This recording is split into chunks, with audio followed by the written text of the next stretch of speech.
Your Chris 6 weather forecast.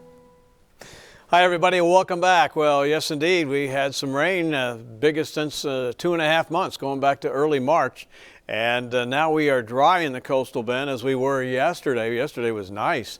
And we will see additional activity. This area around Tilden has missed George West as expected and is working northeast. There's other activity out here to the west that's also going to miss us, but it will hit the watershed. There is a flood warning out for this area of Webb County where that very heavy rain is falling. And then there's other new activity approaching Hebbronville right now. And as this approaches Alice later this evening, it will dissipate. And then a whole nother round of activity will be headed our way. There is that flood warning out in northwestern Webb County. So again, you can tell there's some real heavy rain. Small craft advisories are out in our near and offshore waters. The Almanac 86 started at 70 degrees. That had to be lovely and below normal, as was the high today. And in spite of 0.6 of an inch of rain officially for us over the weekend, we are 5 inches below normal for the year. So it put a dent in our drought, but it didn't end it. 82 east winds at 17. We'll talk more about that effects on our watershed tonight at 6 o'clock. But temperatures right now are lower than normal and mainly in the 80s with the exception of Freer at 90 degrees. The upper level pattern, we talked about this last week, high pressure being replaced by low pressure. Rising air means rain, and we've certainly got that going on between now and Wednesday. And now, based on this frontal system, that was the front that went through Saturday. That's now moving north as a warm front.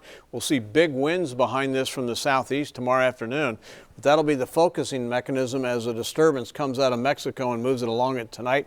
There it is. And here's the tricky part.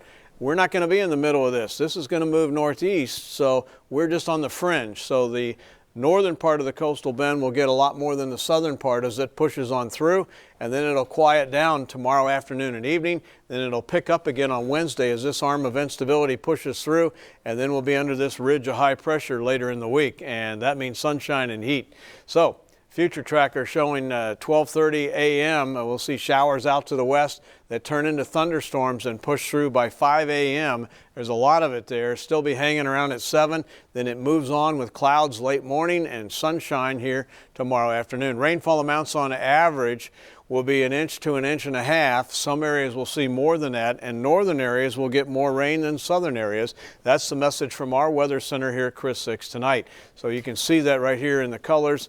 Again, more north, less south, but everybody's going to participate. And there's a slight risk of severe weather tonight indicated in yellow. There's the timing, 1 a.m. northwestern areas, 1 to 3 a.m. heart of the coastal bend, and the city out to the island, 3 a.m. to 7 a.m. in the morning. And there's a moderate risk of flooding, strong winds, low risk of hail, high risk of lightning, and very, very low risk, thank goodness, of tornadoes. The winds, they're going to be all over the place, up and down, but especially up during these thunderstorms. And again, tomorrow afternoon, it's going to be windy, and that means the marine forecast is going to be very tenuous with choppy bay waters. Small craft need to exercise caution. As far as the hourly forecast, again, we start to pick up these storms overnight, and then they end during the day tomorrow with rain-cooled air, and low 70s tonight. Will be 89 tomorrow, 75 and 88 with another round of rain on Wednesday, then 69 and 92. That's all we're going to do with that weak front, but nonetheless, it does come through. And then 94 Friday, and then more heat and wind over the upcoming weekend, Pat.